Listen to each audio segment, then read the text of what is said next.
Hello, everyone. Welcome back to I See What You're Saying, the Disciplined Listening Podcast. I'm Michael Reddington, and today it is my pleasure to introduce our next guest, Carlos Salum. He is the founder of Saloom International Resources and author of the book, The Glass is Full and a Half. He is a leadership performance strategist and a mental toughness coach, whose journey started growing up under the military dictatorship in Argentina, and led him to coaching world champion tennis players, professional race car drivers, and executives who lead organizations all around the globe.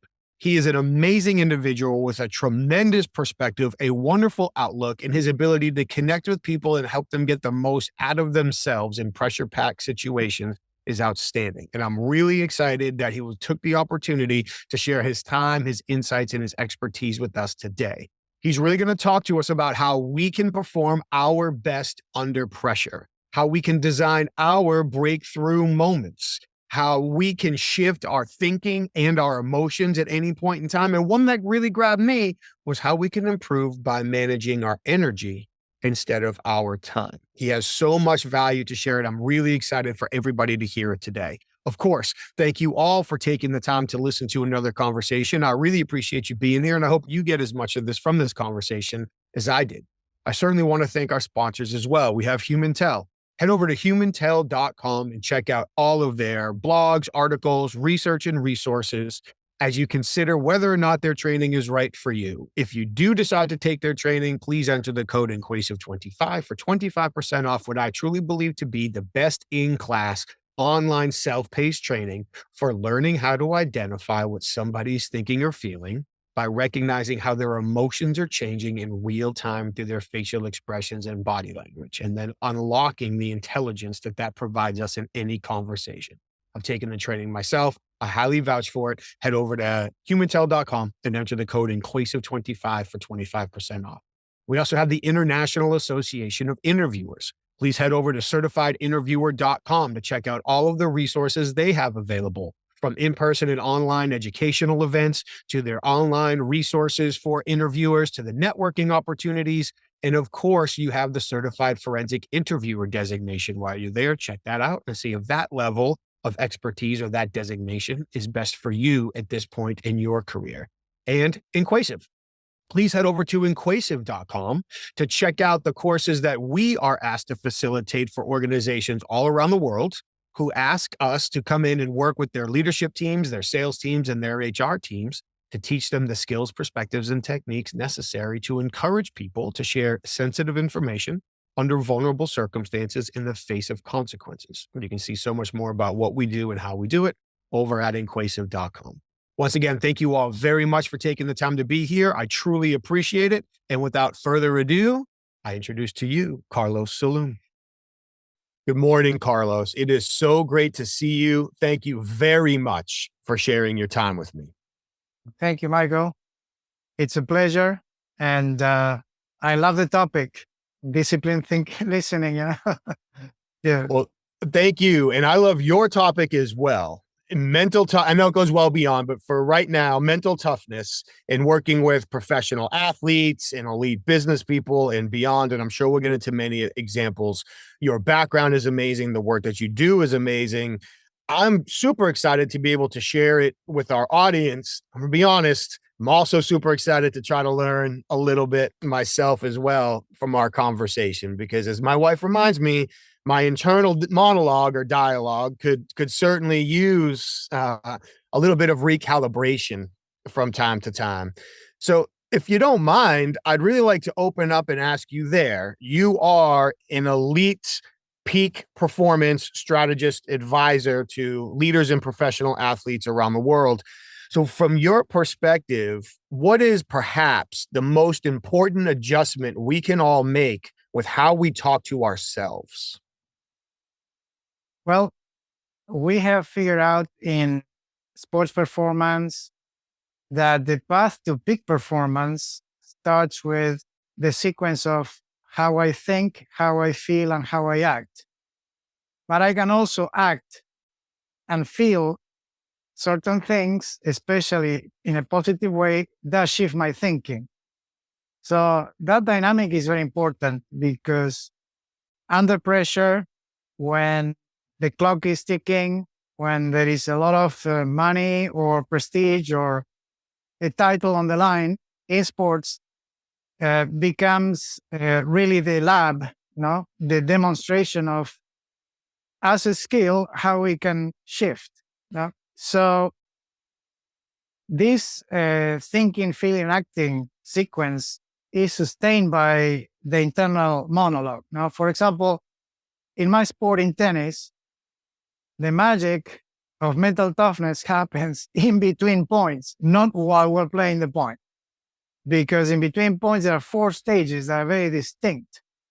And it's getting away from the fight when the point is over. Then we need to control physiology.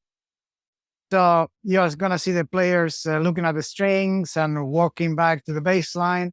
At that moment, they better have positive self-talk because otherwise they are wasting time. You know the phrase, we cannot waste time on a negative thought, So why become the enemy of myself when I need the recovery? That might be 6 to 15 seconds, because only then I can think clearly about what I'm going to do in the next point and do my rituals to get an automatic feeling that I'm ready. And then we play reacting to patterns. So if we're in a meeting and we feel negativity creeping in, I have to have a similar approach in which I just stop because I have either a mantra or a gesture or a certain word that might put me back on the positive aspect. One simple basis is there an alternative? I heard something I don't like, or I see something I don't like, and instead of allowing the negativity boil up, which is normal, no? I can feel the feeling, but I can also say, what's the alternative? Is there another way? What are they actually saying? That's where the discipline listening comes in as well. I can pull all these skills in a few seconds to shift and ask a question or propose something or say, picture this, as the alternative. And then I just basically regain my path, an important skill that helped me personally and that I introduce in my work with clients is the ability to shift thinking because it can shift emotions, and also doing certain things that can shift both, the feeling, the thinking, such as a certain gesture that encapsulates that shift. But the shift in thinking is also part of creative thinking skills, in which I intentionally look at something and try to find alternative, even in a playful way. Humor is a very important tool to do it almost automatically, if something in a conversation, let's say in product development, might be blocked, we run out of ideas, we don't see where the creativity could be, we don't see the value very clearly, we can crack a joke, we can ridicule something about the object, the product, the service, and that is giving ourselves permission to play, to look at the issue in a different way. So to summarize, with listening, there is an intuitive way, some people can do that, but it's better to have a disciplined approach in which that there are certain tools that you can do with thinking or you can do with feeling because you basically shift the emotion, or you can change your posture or do something differently and come back and have a different perception. Certainly. Already, you've touched on so many things I want to get back and dive into, from redefining problems and how we can approach different situations. But you mentioned something a few times as we begin to change how we're speaking to ourselves. And that can be using a gesture or using even a specific word. You mentioned changing posture as well. Are there specific I should start by saying some of this is going to be unique to everybody. Yeah. If Yes. I'm trapped in the cockpit of a Formula One race car, there's only so many postures or gestures I can use to try to reframe. If I have the freedom of being standing on a tennis court, obviously that I'm a little bit more room to move. If I'm in a boardroom, that might be kind of in the middle. I'm still a little bit restricted, but not quite as Mhm. much. Have you seen common gestures or postures or word choices that your clients can repeatedly rely on in order to try to ignite that shift? Yes. Now it's a great question because you can come from a macro aspect, from um activities and situations that are commonplace and anybody can use, to the very specific, like you said, tennis court, cockpit, or on stage. No, so the one that is very useful for all of us is posture, the awareness of how am I standing, you know, eyes up, head up, shoulders back, how are my feet, how are they pointing, the width of the legs relative to the shoulders. So I teach these very young athletes early on, and then others who might not be very expressive or not connect very well with their projection of their energy, because posture allows us to then analyze how we walk, how you enter a room, how you exit a room, how you move around the room. In sports, prowling like a tiger on your territory, uh, if it's defined like a court or a field, you're going to see it at some point, that body language. But it's also intentional in leaders, no? And it's taught in very specific ways. Mhm. There are very good TED Talks about this aspect of how do I project my energy by shifting how I stand, how I walk, no? And they all lead to a bit of expansion, no? I want to show confidence because I'm showing confidence first to myself. And as I feel that this acting lesson to myself is working, I feel the feelings I need to feel, I can then breathe differently and project as I am delivering, no? And then I can read the people's expressions because I see that I'm engaging. No? This is working. So that Mhm. is very good feedback for me. No? It reinforces that this is a habit that I want to keep. It's suddenly I have a reward for this. No? So that is really very useful. Zero cost, not much risk.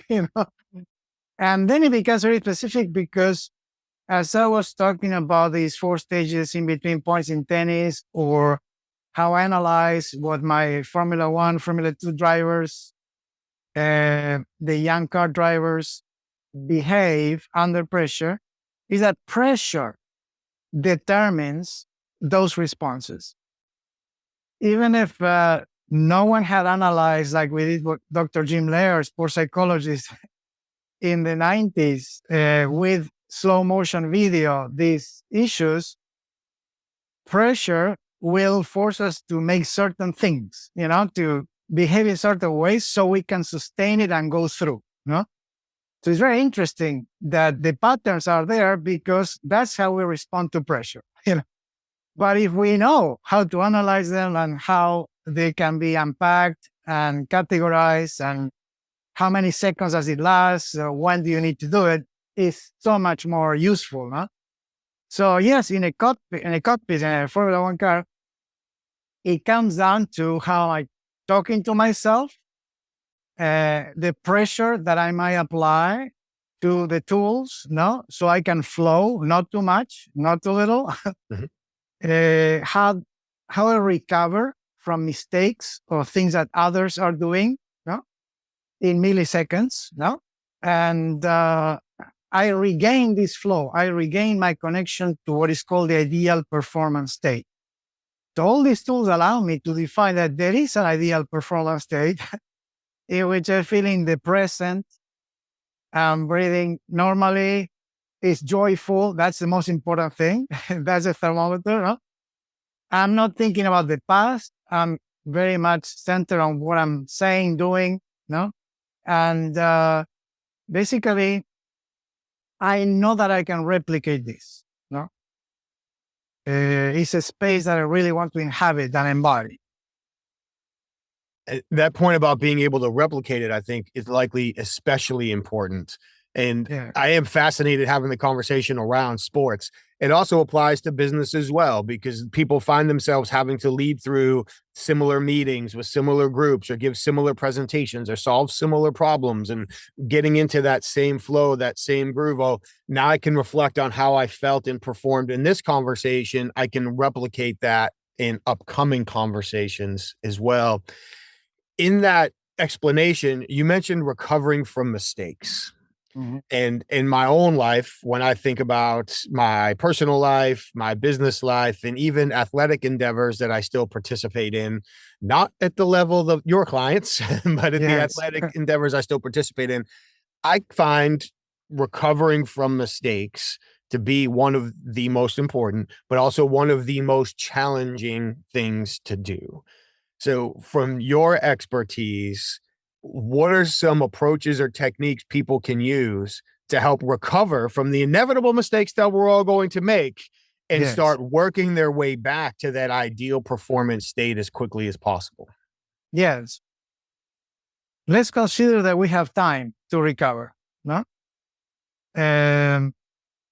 Let's say it's golf. There is more space in between actions. It's important to turn away from the mistake. So you just basically wipe out the mental screen. It's a switch, and then you can breathe, because breathing from 3 deep breaths onwards, it basically cools the brain, according to sports science. No? So then I can maybe walk it off, no? And I can laugh about it. I can, like you see gestures, on TV that just take it easy. But then I can start being analytical. No, I need to know why it happened, even if I crash the car. But in golf, I also need to know. In tennis, you are going to see the players rehearse the correction of the mistake in a few seconds. And then I can create some space, a few more seconds, that in some sports you can elongate, no? Because I need to have my heart rate at the level at which I can think logically. Now I can plan ahead. Okay, and the next one, I do this, so I get this result, or I open these options. No? Where even when you're in flow in a 200-mile-an-hour car at high speed, you are flowing from one understanding of this curve, and I'm anticipating the other two moves, in milliseconds. I'm planning, Yes. And then I just execute, no? And I execute because I feel the heart rate at the right level. I am visualizing what I thought logically, and I can use the long exhalation as insurance not to choke. No, that would be in sports. No, if we're in a meeting and I make a mistake, it could be humor, because I diffuse. No, I can ask permission, no, to recap, and if I don't know something, I'll get back to you. I'll check. Mhm.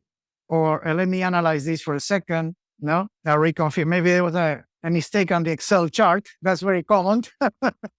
So and then I reconfigure, because I'm really need to keep the flow of the mental movie of the person to whom I'm listening. To who's listening. So I'm thinking, for example, about sales. Yes. I engage someone in a conversation in which what I'm describing hopefully creates a mental image that becomes a dynamic cinematic and the brain says, tell me more, I got it, tell me more. No, that's something that I actually learned from playwriting. Really? But then it was validated in working with bankers and people who had to persuade with a very chain logic until there is a decision. I would be very interesting to see how you see this playing out, no, in discipline listening. So that's basically the approach. No, there is a sequence. There is a sequence. I need to control my physiology, and there is a way, and it's I can master it. In which, let's say, we went through golf, having more time as an example, but I can do it very quickly. And humor always is a great tool as well to put people at ease. And I'm human. We're co-creating this in a way. It's there is this famous portion of Joseph Campbell's presentations in which he's listening to a Japanese expert, and he has a pile of paper in his hands, and suddenly, seemingly, the papers fall on the floor, and it's a disaster. He will not be able to follow, the train of thought, but it was a trick, actually, because everybody helps to get the papers, and then he puts the papers away. It doesn't matter. What was more important is to engage everybody inside. So even that's another example. I need the right physiology first, to keep going. From my limited perspective, I agree entirely. I was very fortunate to, one of the earlier interviews I had for the podcast, interview David Matsumoto, who is a behavioral scientist as well as an Olympic judo coach. All right. And when I was interviewing him, I asked him similar questions about how we can prepare and handle stress and things like that. And he said that he believes, and I agree, one of the most important things we can do is expand our capacity to breathe. Mm-hmm. Which again works to our physiology, because if I'm rushed, if I'm panicked, if I'm fear stricken, all that blood and oxygen is going someplace other than where I need it. So hearing that breathing cools the brain fascinates me. And hearing you say, get our heart rate to a level where we can think logically or think clearly, that makes entire sense. So however we choose to do that, I find that to be extremely important as well. And I do love the humor idea, being self-deprecating, moving on. If it's a mistake for us, if we're making a presentation, own it, move on, get to the next point, get to the next step. The sport that I still participate, well, I coach my son's youth sports, so I guess that technically is participating in sports, but I still train and occasionally compete in Brazilian jiu-jitsu. And one of the things that I try to think is, when I make a mistake, which I do all the time, is what is the first recovery step? So do I just need to get my elbow someplace? Do I need to get my chin tucked in? Do I need to get on my right hip? Just try to focus on that one thing. And then once I've got that one thing, okay, what's the next thing? So I'm not trying to solve 1,000 problems at once. I'm just trying to solve one incremental problem at a time. Honestly, usually internal monologue, making fun of myself for making the mistake that got me to where I was to get out of there. So no, that tracks. That makes a lot of sense. You write a lot, and we're going to talk about your book, of course. It's called The Glass is Full and a Half, which I love the title of. And you talk about being an optimist and selling optimism, which I feel is fantastic. But you write in your book a lot about breakthrough. And people, your systems for leading people to breakthroughs and how they can experience their own breakthroughs. So knowing that we all find ourselves in situations where we feel stuck, or we feel hopeless, or we feel lost, or, possibly even comparing to some of the athletes that you work with, we feel disappointed that we've let ourselves down or somebody else down, or, we've never quit in our whole life, but here we are maybe considering quitting at this moment in time. What are the processes that any of us normal people can use to work ourselves from those low points back to breakthrough moments? Yes. This is a very existential question, because I always go back to that famous question from the Holocaust survivor who says, if everything is so bad, so horrible, why haven't you killed yourself yet? You know? So what is keeping you on like dinner tonight or being able to breathe tomorrow? I mean, the most basic things, no? And I think it's an important thing to answer because, and I do this when I encounter teams, and this happened recently. This company is very successful today, but the team, when they do their lifeline exercise and they have the courage, which I applaud, when we're meeting with them in tell their lives, every one of them has a degree of trauma that is off the charts compared to the regular population. So they have a resilience quotient that is enormous. And that is part of the success. And many times they haven't even considered, no? So I asked them, why didn't you quit? When you could, when you were so low. And it's always finding that something can pull us forward. It's not duty, obligation, or just survival, which will be there, no? What am I going to do tonight, tomorrow? But we all find something that is greater than today, no? Which would justify doing the work. So today is better than tomorrow. Actually, the absolute basics of training and improvement, no? So that's why in the book and in my analysis of what are the most common words that can define this process is imagine, no? Then improve, then inspire, because I inspire myself first when I see where I came from, even within a week, a month, a year. And then when I'm inspiring others, I might be able to ignite the replication of what I'm doing. I'm going to be invited to do other things, opportunities open up, no? And maybe I teach as well, no? So I think it goes back to the question of, is there an alternative? Which is at the basis of creative thinking. I'm blocked. I don't know what to do. There is despair, no resources. Is there an alternative? No? Because if I can do something incremental, and this goes back to Kaizen and 1% improvement, if I have a 1% difference today, just start, no? And in many cases, we have this coalescence of stories of comeback and breakthrough that go back to that moment, no? The inciting incident, the shifting thinking. Sometimes the opportunity comes from outside, no?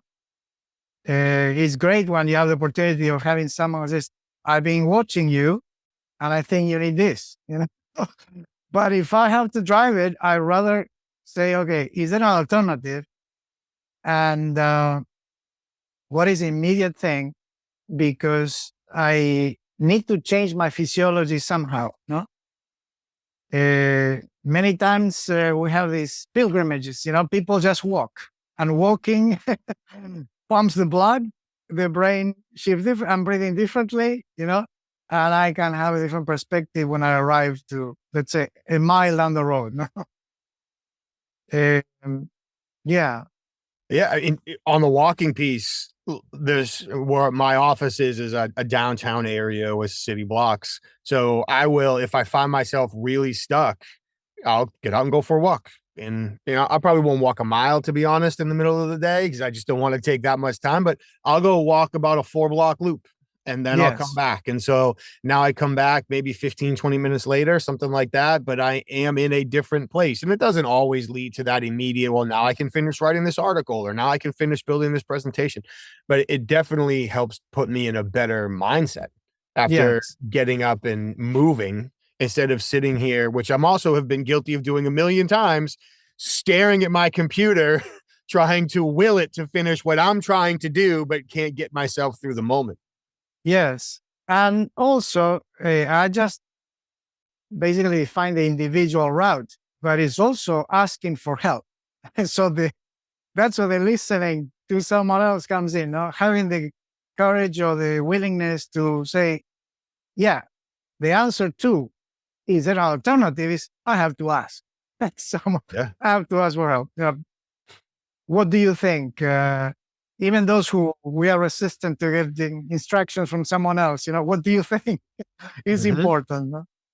Yeah. I can imagine at the level of athlete and executive that you work with, that it's not uncommon to run into people who are resistant to outside ideas, even if they say they want it. They are at the very top of their profession. And when you get to a certain level of expertise or experience, or I don't know what the right word I'm looking for, accolades, it can be tougher to listen to other people. And I'm sure in many of those situations, looking from the outside in, you can see somebody who, if they just ask for a little bit of help, might be able to make an incremental improvement that would make a significant difference in the outcomes they're achieving. So in those situations, have you found any approaches that we can help people ask for help, if that makes sense? Make it easier for people to open their eyes to the possibility and lead them to ask for the help, as opposed to trying to impose it on them when they might not be open to receiving it. Yes. And it's my preferred approach because they have a point, no? They have succeeded, they are succeeding, something works. So don't change the winning game. Just like that makes sense. At the same time, they might not have the full answer to how far can I go? Because they know that if they don't evolve, someone is going to catch up, something's going to happen. So I like stories. So listening is such an important tool and skill because I ask them about, tell me what's working. So define what's working. So then another opportunity is to go to the future, no? If you would be even more successful, let's assume you are right now, no? What happened? Talk to me from the future. Now I have an opportunity to identify certain gaps because they're going to tell me, or they might say, well, but to do that, I would need this and that. So that consideration is not high pressure, no? I always want to understand what they're experiencing, how they got there, how they envision their lifestyle, their next steps, because sometimes the road of success is just about achievement, but there is no fulfillment to the degree that they want it. And that's an important balance. No? For me, the best situation is as I achieve, I'm fulfilled. Not I have to achieve to be happy. And then is it meaningful? No? Do people care? They tell you, or you're sacrificing so much for achievement that you have a bit of fulfillment, but you have all these critics saying you're never available, or that's not the person that I want to see. Win all you want, but you're not nice. We don't care, no?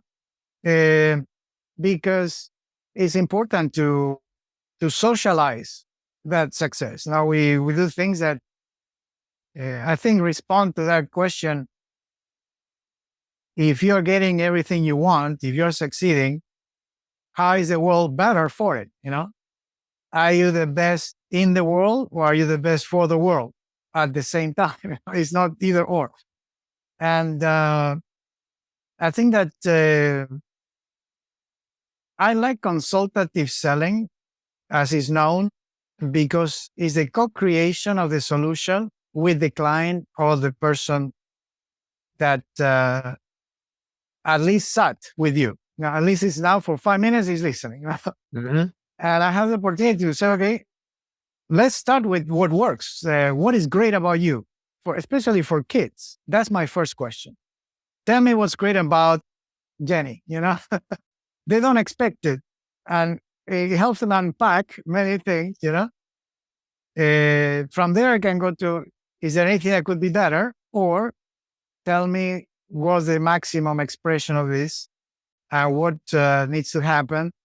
Because then there is the expression of something significant that could be a need is the hook to start asking more, no? In this breakthrough opportunities to be defined. And you talked about the opportunity to ask, and I know that you are an extremely curious human being, and I know that you have a love of questions. I'd like to go back on the topic of questions to sort of how we started the conversation, because I do feel like although we talk about communication, most of the conversation about communication is about interpersonal communication. How do we speak with other people? How do we interact with other people? Where, as you know much better than me, our intrapersonal conversation might even be more important. How do we talk to ourselves? How do we see ourselves? How do we motivate ourselves? How do we set expectations? And then what are we looking for to either confirm or violate those expectations? Are there questions that you are fond? Let me rephrase that. Are you questions? Let me rephrase that again. Apparently, I can't. Yes, we are all a question for some authors. How are you a question? I love that. Yeah. Well, what's wrong with it? What are the questions that you believe we should be asking ourselves to lead to improve performance and better breakthroughs? Yeah, that's a great question. I think we need to check our satisfaction versus the goals that are posted, no? Because sometimes, like Seth Godin says, we look at the gap, no? Between the aspiration and the satisfaction of actually doing the work I am moving towards, So how is this joyful right now? Because I'm doing it and it becomes part of the plan, no? It is valuable, it is useful, it's not a distraction per se. Is it joyful that I'm doing this work, no? In this way? Can it be better? Because we all know that we could eliminate distractions, we could be more focused. I could accelerate the result by trapping myself just for a couple of days and playing with the habits development. I'm going to find my triggers, I'm going to have my flow and enjoy it. I'm going to enjoy also the craving of, I'm going to stop right on time. So when I restart, it's going to be pleasurable. I want to reward myself for the whole day achieved. No, those things are important because we are really tracking the ideal performance stage factors. No, that is, how am I doing physically? Do I have the right level of stimulation? Am I fatigued? Do I need to recover? How long is the recover that I need to tomorrow or when I restart be ready? No, be eager. Desire is very powerful, and I think it comes from first checking with the physical base. No? Then is how do I embody the work? I can check if I'm not being locked in and just doing something is such a routine that doesn't allow for creative alternatives. And is the ritual of doing this joyful? No, I need to measure on a scale also. How does it feel to move from stepping stone to stepping stone? Do I need advice at some point, or for refinement or tacking? No, like a boat, like a ship. Am I on course? Having external support is important, not to have someone available, best friend or spouse or specialist. So these are, I think, basic questions, no? That belong to the bigger question is that, for example, every athlete has, how can I get better? No? Sure. But leaders have the same question, especially the leaders that see themselves as corporate athletes. Many of my clients have become that. No, now they can read reality from one key concept. This is the most hard-hitting concept that when I mention it in a corporate setting, opens doors to breakthrough. Is manage energy rather than time. So this self-talk and these questions belong to how do I manage the ideal performance state process,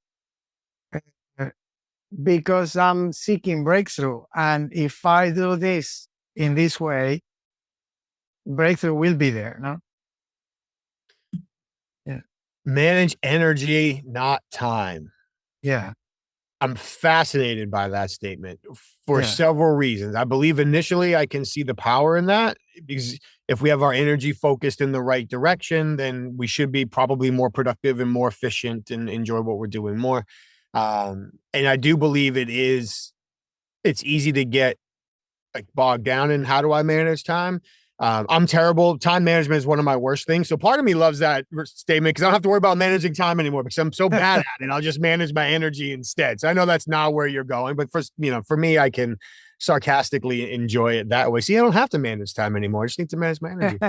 But I do feel like in a lot of ways, especially with a lot of the business clients I work with, that people have this obsession with efficiency. And for a lot of reasons, they should. Like if you're in production and you can be 5% more efficient over the course of a year, how many millions of dollars does that save you? So I understand that. But especially when it comes to communication, well, I'm trying to be more efficient in my communication. Well, I'm not sure that's the best approach to take, because now if I'm valuing time over empathy, empathy is going to suffer. Like, so congratulations on being more efficient in your communication while also harming all of your relationships and missing opportunities along the way. Yeah. So I know I kind of took us away from there a little bit, but I would love to circle back and ask you to please explain what you mean by manage energy, not time, because I feel like that is a fascinating thought. And I saw it in your book as well. I want to make sure I plug your book. I saw it in your book as well. Thank so you. I'm so glad that you brought it up. Yes, that's a central concept summarized by my associate, Dr. Jim Lair, sports psychologist, because it really brings into focus that what I'm managing is my physiology and the ideal performance state. So if I manage the physical factors and the emotional factors, I might find more time because I can also be more creative and I make better shifts in thinking, prioritizing, discerning, selecting, categorizing. That what it was a blur at the beginning of the hour, suddenly I gain 15 minutes because it's this, and this, and this is sufficient. I can move on, or I can take a break.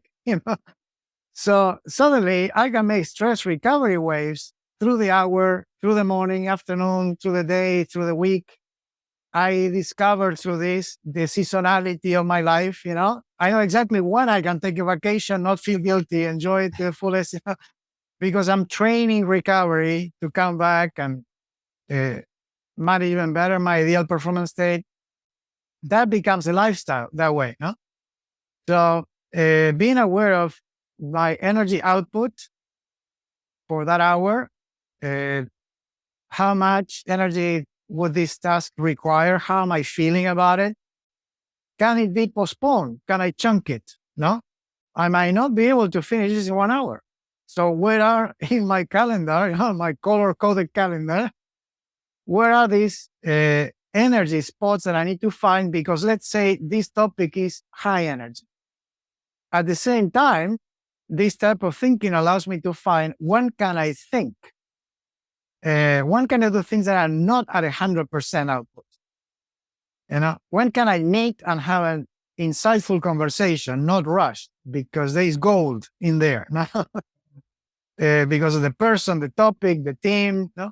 And finally, when can I unplug? Every day and weekend, holidays. So this is how this becomes managed energy rather than time.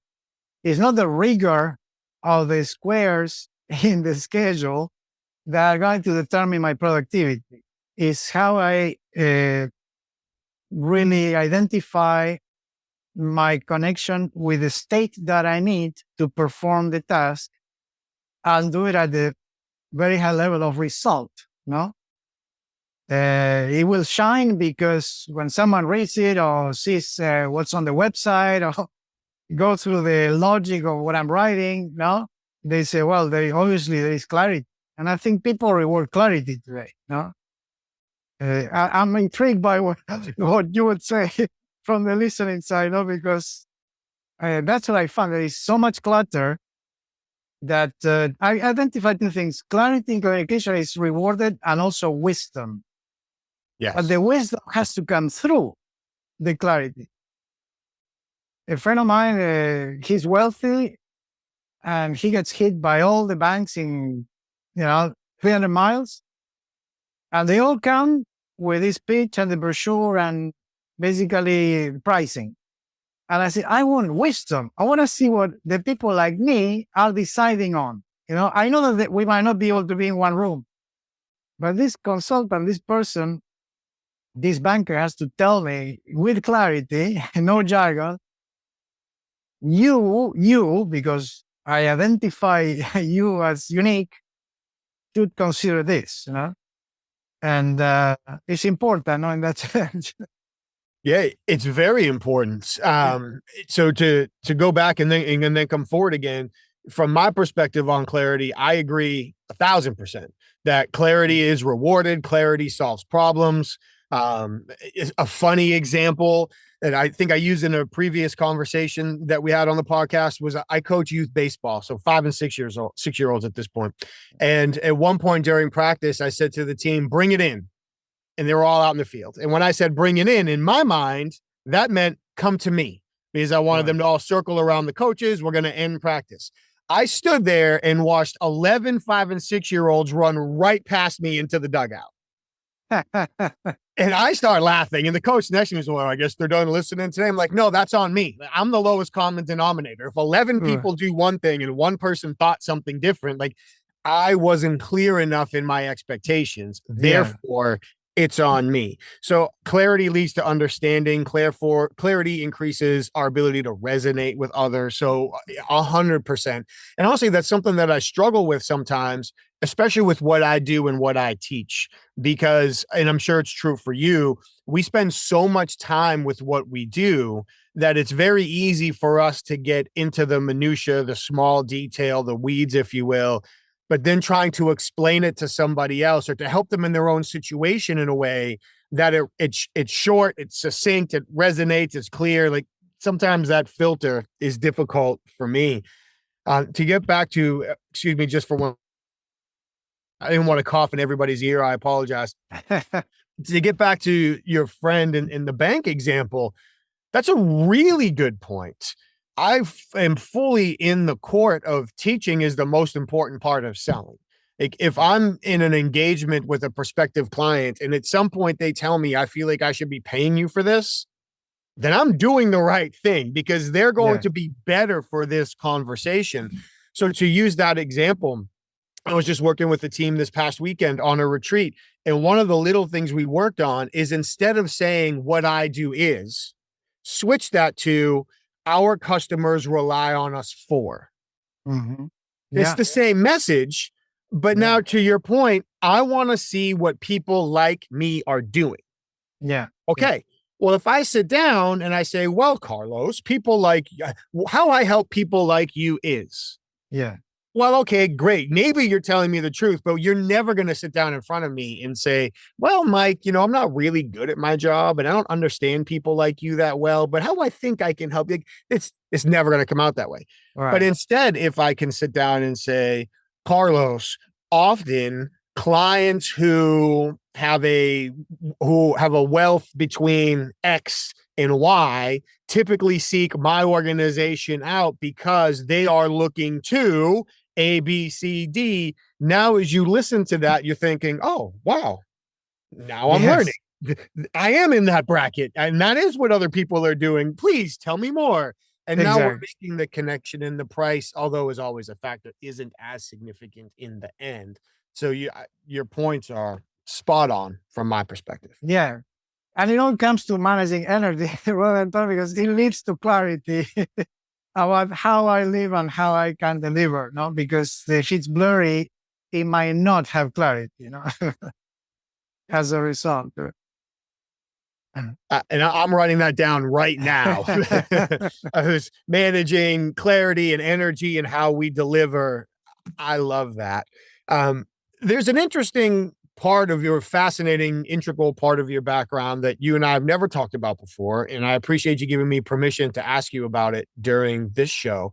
But I can imagine that being an immigrant and where you come from and all of those experiences that you have play a really big role in your perspective, in your ability to manage your energy, in your ability to redefine problems based on what you've seen, survived, experienced before.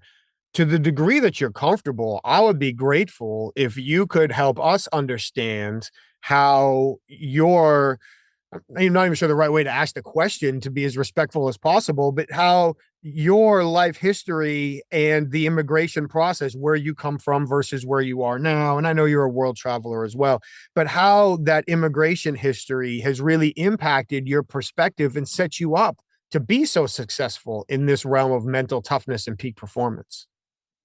Thank you. Yes, I'm from Buenos Aires, Argentina. I was born in 1958. Democracy stopped in 63. And then there was a long line of dictatorships, military dictatorships. So basically, I voted once in my life. And that was it. When democracy returned many years after, I was educated in a Catholic school for leaders, and my parents liked the approach. I went to a British club to play tennis, which became my international language, not only a skill, because when democracy returned, there was 300% inflation per month. And I was studying medicine, up to 6 years of medicine behind me. And I was running 5 tennis clubs with my brother and a team. I was on national TV with a TV program doing some commentating. Gabriela Sabatini, the biggest star in Latin America, was just coming up. But I could not pay the gasoline at the end of the month. And I was absurd what inflation was doing to us. So at some point I said, this is going nowhere compared to my aspirations.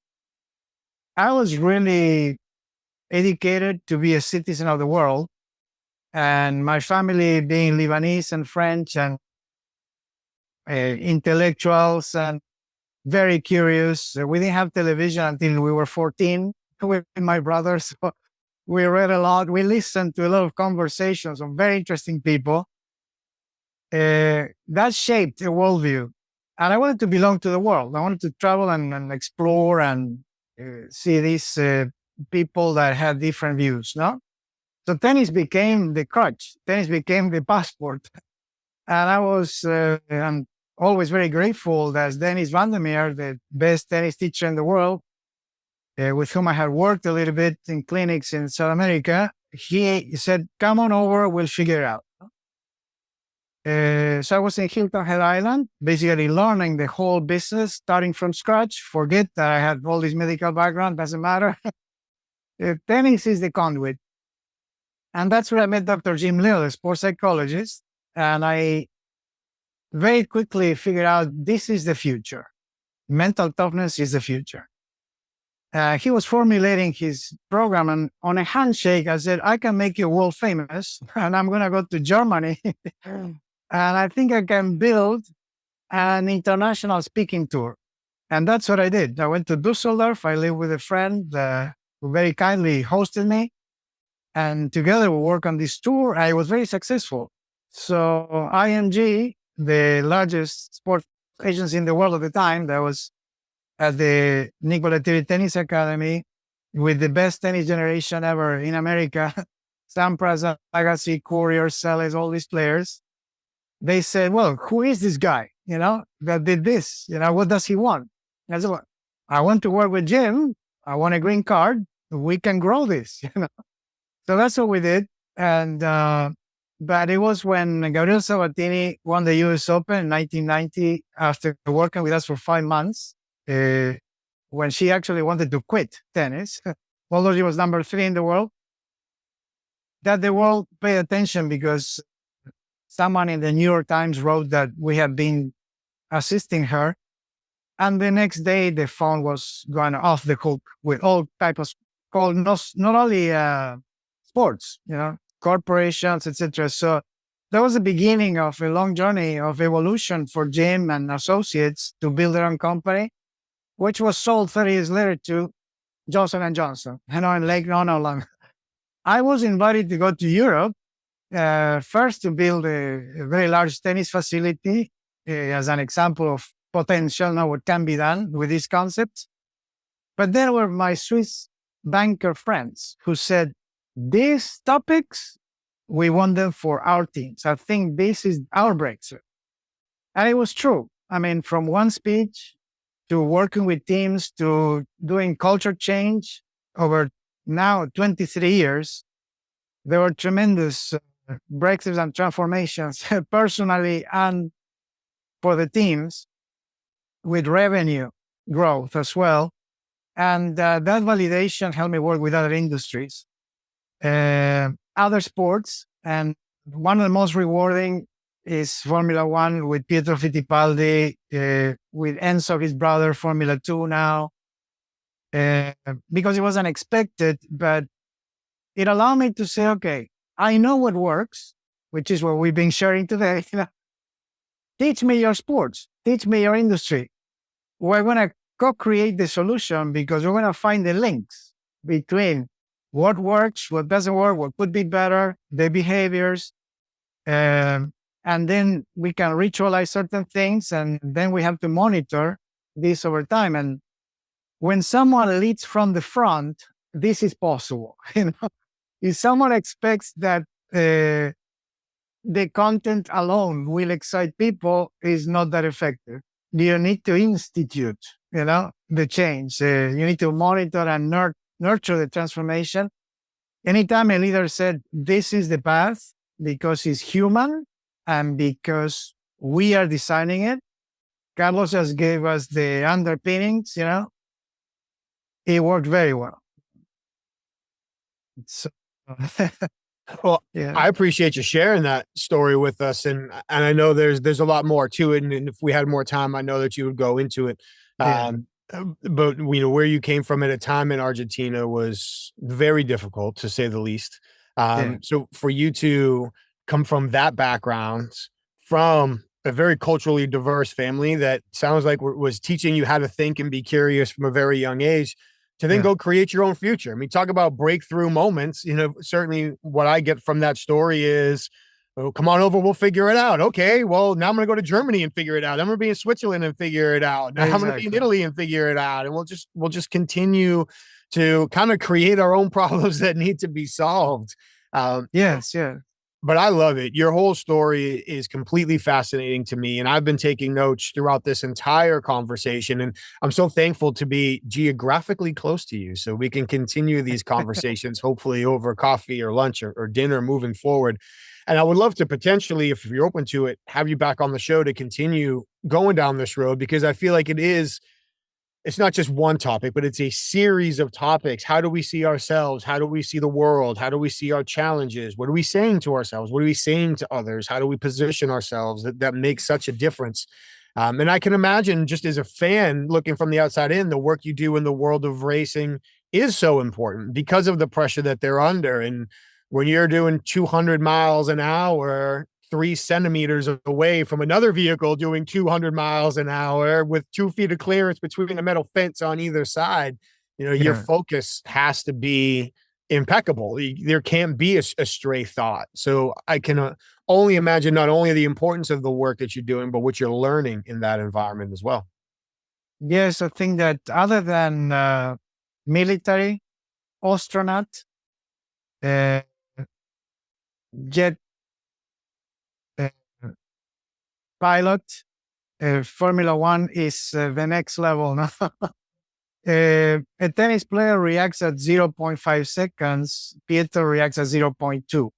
Wow. And all the others. So that's the world. That's really the requirement.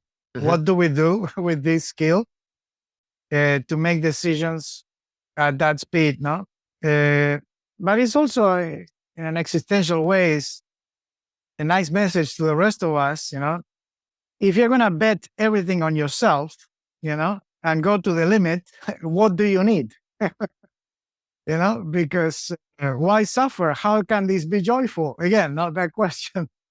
And that's how I approach it with Pietro and Enzo, and younger talent who's now going up the ranks in other categories. No, is you need to be safe, and this has to be enjoyable, and this is what really clinches everything for all the others. I want you to be the best under pressure. Yes. That's your title, the best under pressure. And that really sinks in. That really makes sense to them. No? Therefore, I understand why I need to do this. No? It's not a nice to have. It's not an imposition. It's not because others have sports psychologists with them.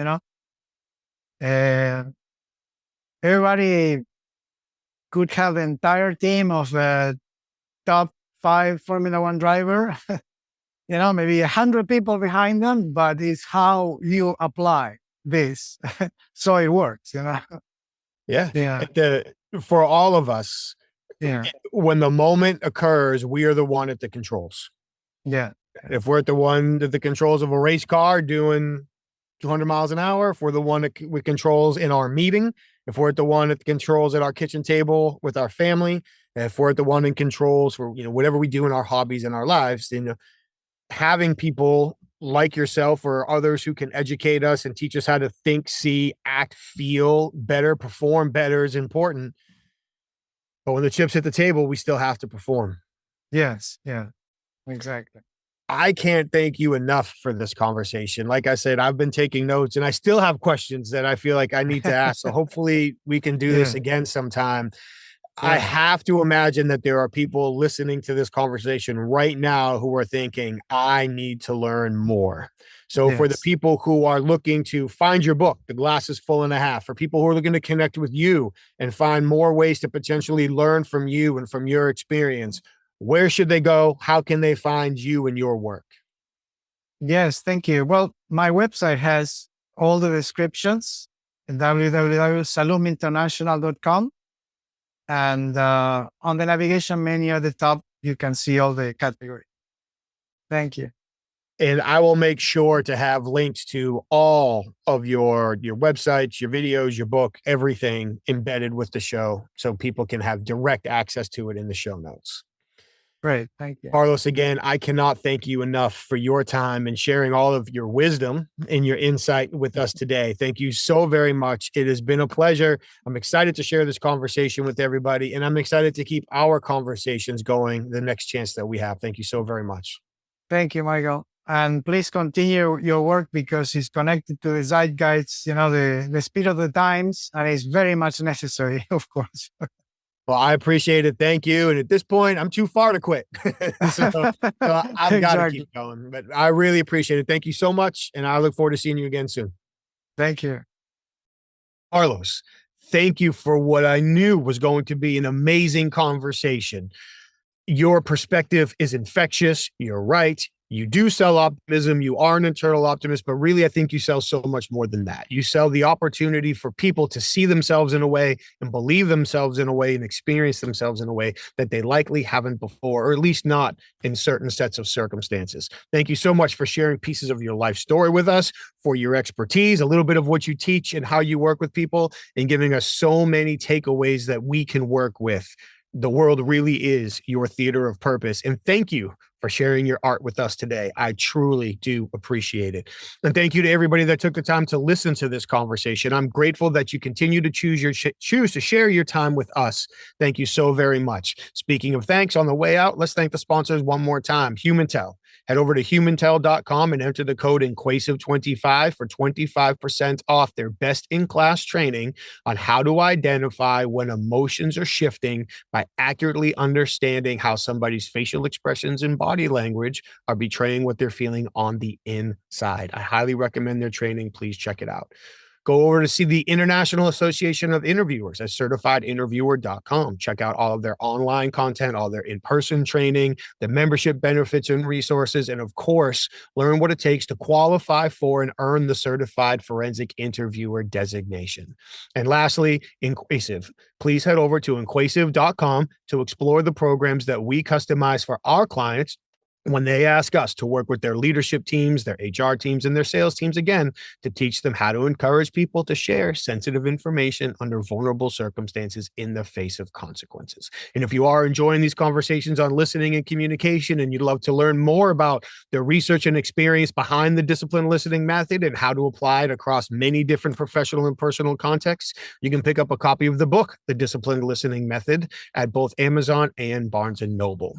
Thank you so much for being here. Please take an extra second, like the show, subscribe to the show, share the show, leave your thoughts and feedback, message us directly. We would love to know, what do you like about the show? What would you like to see different about the show? Who else would you like to see on the show? Please let us know. We would love to hear and integrate your feedback. Thank you all so very much for being here. Carlos, thank you again for joining us. Please stay safe, take care of each other, and we'll see you next time. Thank you.